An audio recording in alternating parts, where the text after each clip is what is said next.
Death Productions. D-Max Beats.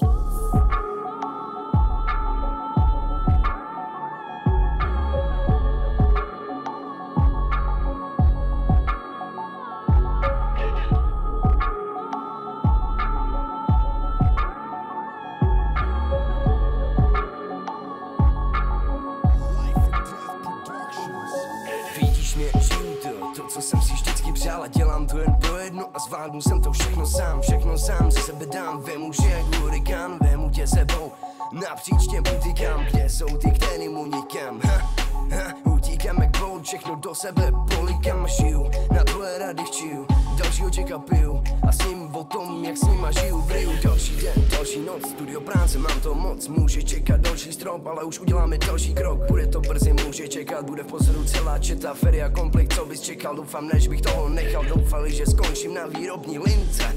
Měli pravdu, vyrábí mě rychleji než mince. A pro ty, co nám nevěřili, sklenice výše. Velice rád vás vemu k sobě do říše.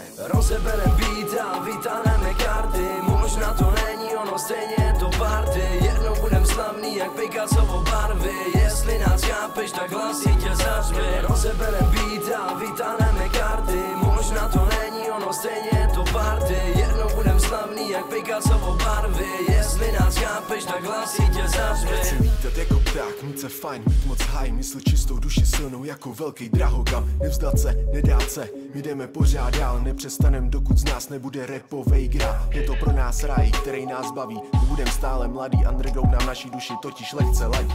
Pusy nás douší, kámo, vůbec netušíš, na chvíli tě vyruším, tvoje srdce rychle rozbuším. Poslouchej nás chvíli, ovlivníme tvojí mysl, protože naše texty od ostatních aspoň dávají smysl. Šlapem si svou cestu, i když je to občas trní, nezastavíme se, náč se nám toho srdce plní. Na tupý hejtery čas nemáme, my se nedáme, nevzdáme, to my všechny problémy v rýmech podáme. Takže nastraž svoje uši, otevři svoji duši, kámo, ona totiž tuší, že my nejsme ti, co tě jenom ruší. Rozeberem beat a vytáhneme karty. Možná to není ono, stejně je to party. Jednou budem slavný jak Picassovo barvy. Jestli nás chápeš, tak hlasitě zařvi. Rozeberem beat a vytáhneme karty. Možná to není ono, stejně je to party. Jednou budem slavný jak Picassovo barvy. Jestli nás chápeš, tak hlasitě zařvi.